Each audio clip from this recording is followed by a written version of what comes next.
Santa's sack was bulging with presents, but what one?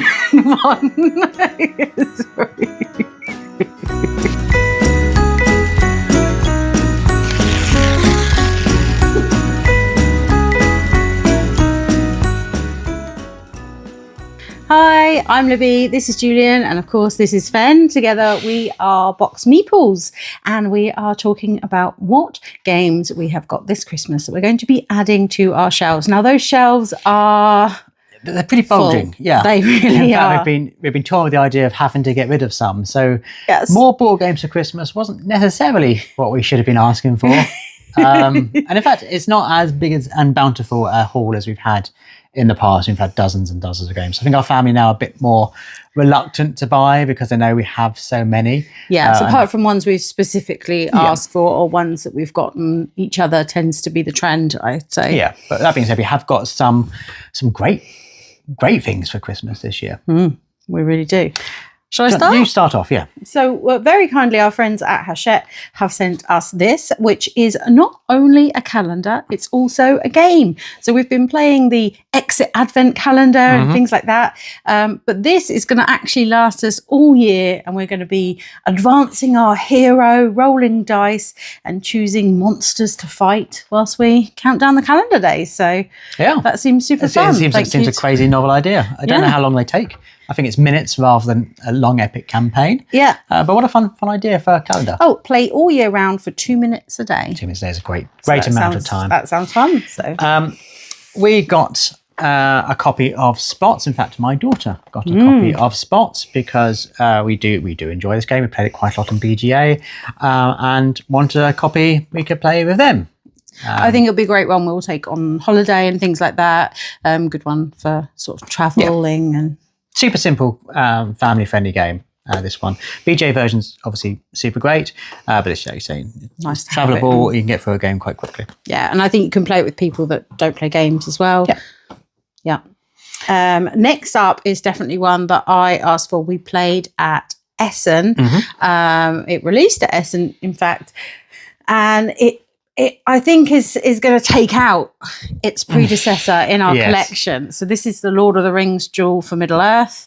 I mean, one game to rule them all, it says right there on the box. So yeah, super excited to get into this and sort of really get to know the differences between the sort of original Seven Wonders Duel and this Lord of the Rings versions. We are Lord of the Rings fans. We've just done a rewatch of all the movies, including The Hobbit. So that was just in time for this little beauty to arrive. So yeah, excited to get into this, and it is a 2024 game that we've not played enough to rank in our 2024 releases video. So be interesting to see how that lands later on down the line once we've played that a little bit more. Yeah, because we were taught it at Essen, but didn't get to play a complete game. But I'm really intrigued by Vincent Dutray's take on kind of the Lord of the Rings universe. I think it's going to be interesting. Next up, I've got a book, but it's a book about board games, kind of. It is. So Ian Livingstone with Steve Jackson in the UK set up Games Workshop in the late 70s and the early 80s. Games Workshop was a huge deal for me in the later 80s and 90s, which isn't necessarily covered by this. I really like the idea of two Brits setting up a now world-dominating company. I've met Ian Livingstone a number of times, absolutely lovely fella, because I was talking to him for his work he did at Core Design on Tomb Raider. But yeah, I'm just kind of fascinated to read more about the story. I think I know most of what happened, but I'm sure there's going to be some details and interesting bits in there for sure. Yeah, and loads of lovely pictures. Yay for British company making. I got in my gifts, which I'm quite excited about, keeping score. And so it's a little score pad. You can pop the names down, and the winner is, it says down the bottom. So I'm excited for that. So if I haven't got my phone around and I want to track on BGA later or whatever, just maybe getting me better at remembering scores and tracking them. Nice surprise gift, that one. Yes. A game you got me. Actually, these are next two are ones you bought me, both which are surprises. Caper Europe. I think you'd wanted that for such a long time. I didn't back it on Kickstarter, and it's one of those ones I regretted. At the time, I was backing lots of things on Kickstarter. I thought, well, this needs to be one less that I don't back, and then regretted it because I've played it since and really, really enjoyed it. And so I was lovely surprised that you got this. I kind of forgotten about it, to be honest. I've forgotten it kind of existed. So it was lovely to be. Oh yeah. Yeah, I think I actually had it on a list of potential to get you last Christmas. Certainly could have been birthday. So yeah, you've had to wait a little while for that one to come off list and actually get wrapped up. But luckily that's a 2-player game, which means it doesn't need to live on these shelves. It goes in a two-player section for all the 2-player games. There's no room on there either, but at least we don't have to run room here. And we've been playing more kind of 2-player games of late, Sky Team, things like that. So it's interesting, 2 of the new games we've got are both 2-player only. In fact, there is another 2-player only game we picked up. There is. I may as well go straight into that one. So, I mean, this is one I'd obviously heard of, Cosmic Encounter, but I was completely unaware that there was a dual version. And you got this one for me. So I'm really interested to see how that affects the game, what happens here. I mean, the art is very, very your style, isn't it? It's very bright, very cyber, yeah. So yeah, we're gonna end up having to have a 2-player day, I think. Yeah, that can work. And do some play through those. But yeah, this looks fun and exciting. Intrigued to see what happens. Yeah, it's I was sort of blown away that it existed somehow. Completely. Had no clue. Cosmic Encounters kind of felt like a gap in our board game playing. We'd never played it. People talk favourably about it. I don't quite know how it translates into the dual version, whether it takes one aspect of that game. Let us know in the comments down below if you've played this and how it differs from. Is it comparable to Cosmic Encounter, or is it just a 2-player that's kind of got this theme to it? I'm intrigued. Yes, so me too. Intrigued enough to buy it for you. Right, here's a big one. And I think I know when you bought this. Yeah. Because you got me Last Light. And you would have seen this in the Black Friday sales. I did. We did the what we're going to buy on there. I thought, well, this was such a great price. Such a good bargain that, I couldn't not kind of go for that. We have played this and absolutely loved it. Again, another one we sort of regretted not backing, but with wedding and all that sort of stuff, we had to be a bit more cautious with the pennies. But really nice to see it in the sale. Yeah. Last Light's incredible. A great game. We don't have enough games that play at larger player counts quickly. We've got lots of heavy games. If we're going to play 5 at 7 players, that's a whole evening.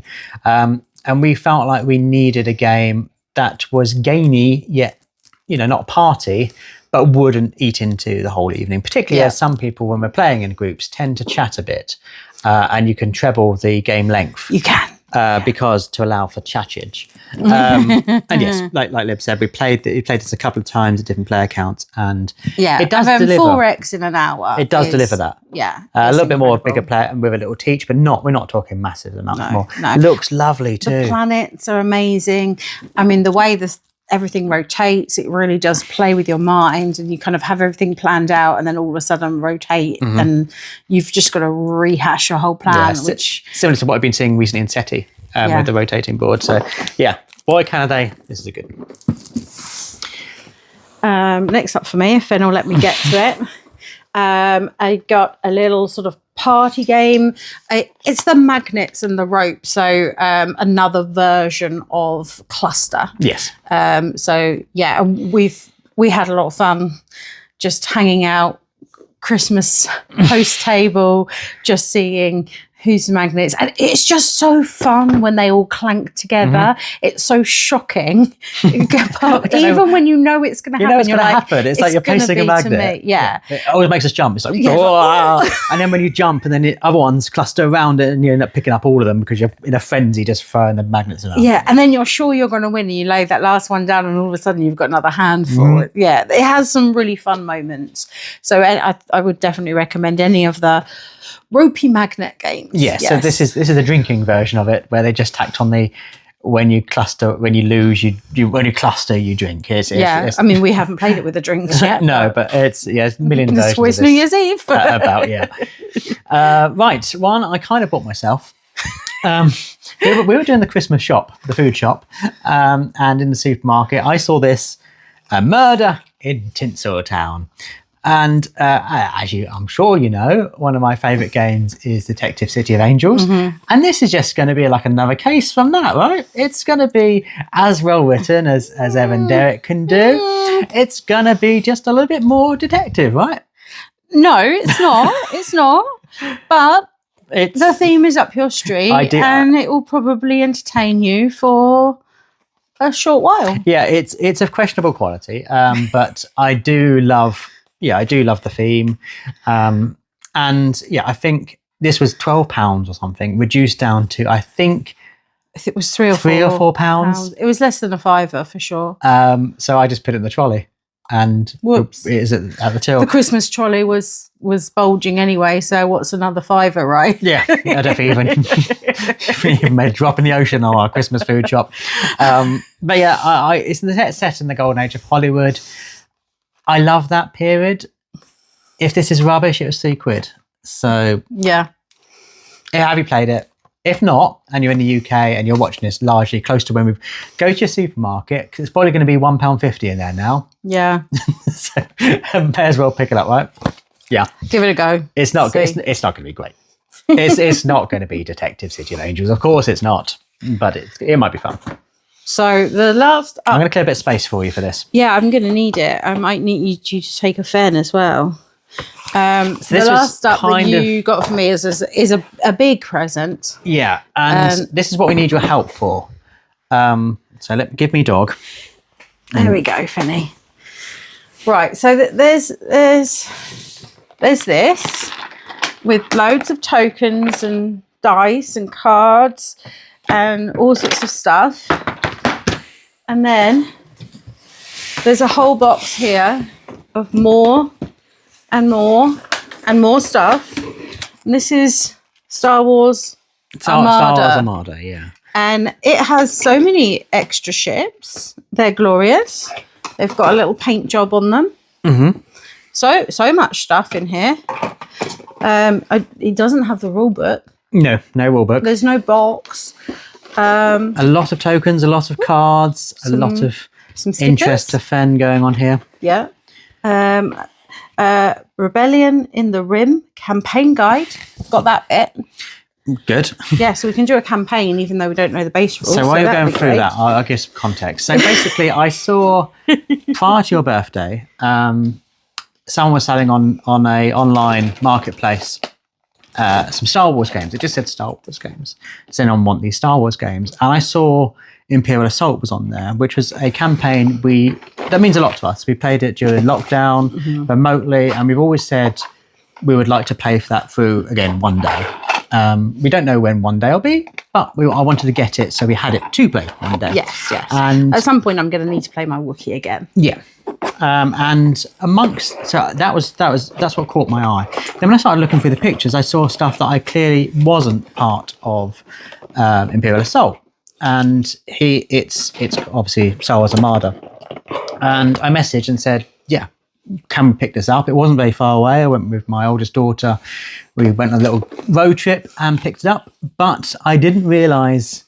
I was sending pictures to Phil from my boxes and saying, do you think this is good value? And he's like, oh yes, you need to grab that. So my condition was he would take it off because I didn't want my wife to see the surprise I was getting, and partly because I didn't want anyone else to see it, if I'm brutally honest, because there is so much stuff in here. And I've looked at some listings on eBay since that seem comparable to some of these ships, and I think this ship on its own was worth more than sells for more than I actually paid for the whole bundle.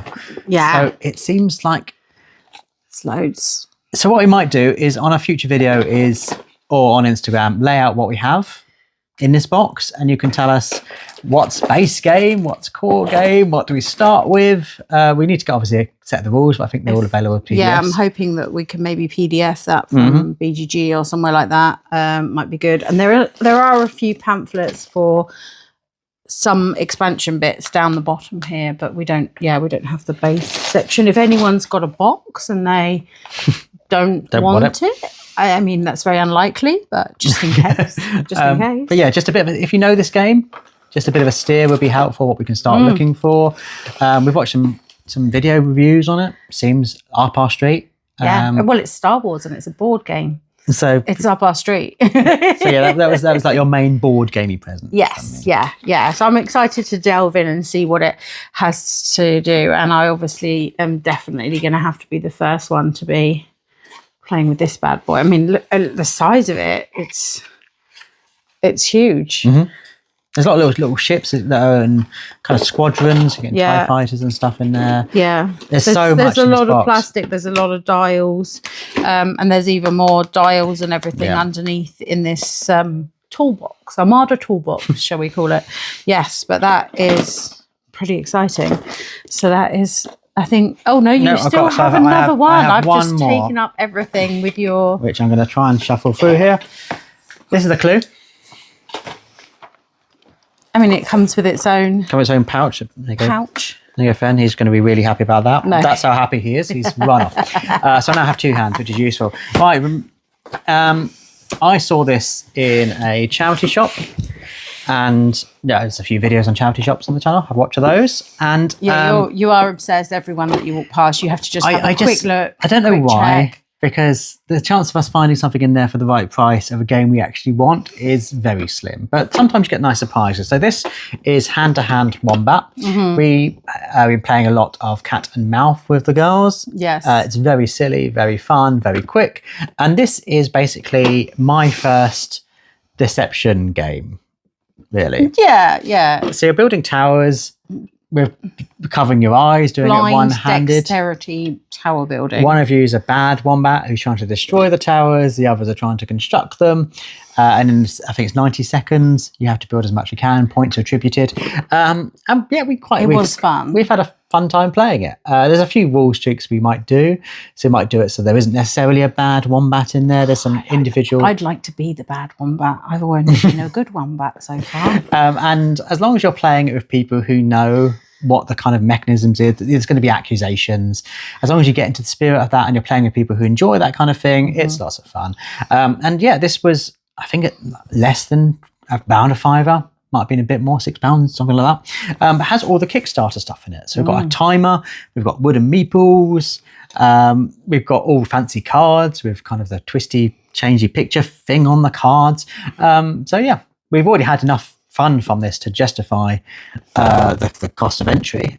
Because it's a game you can play with anyone. So it came out over Christmas and it's super fun. Just fun. So that was our Christmas haul of goodies. Some big games, some little games, some questionable games. But yes, a lot of fun things to open. But what did you get for Christmas? Yeah, we would love to hear from you. Do let us know in the comments which one should we start with and what should we add to our 2-player gaming day. Yeah, and please, if you do know anything about Star Wars Armada, either put it in the comments down below, or if you want to message us on social media, do so, because we don't quite know where to start with this. No, we don't. We're just excited. But where's a good place to buy board games? Particularly now there's some Boxing Day sales on. There are some Boxing Day sales. I've already looked. I shouldn't have, but I have. So we recommend going to your friendly local game store. Of course, for us in the southeast of England here, it is Chaos Cards. And as usual, we do have a discount code in the description. So if you are buying online with them, you can save yourself a few pennies at the checkout, even on the sale. What a chance of a bargain that is. But as always, if you're interested in what we're doing, a good place to watch us is on YouTube, engage with us on social media too. But if you're not subscribed, please do so. It really does help us out. And of course, liking this video and joining in the conversation below also helps us out, as well as getting the conversation going. We've got a group of really lovely people who like to engage and chat on the videos, and we always reply whenever we can. We're very grateful to them for being part of our community. And of course, in January, we will start putting up our top 50 games of all time. So if you haven't checked out what we've enjoyed this year, and maybe if you wonder how that will go up against other games that we had in last year's top 50, then make sure you've got that notification bell and you can not miss those countdowns. But as always, thanks so much for watching. Bye.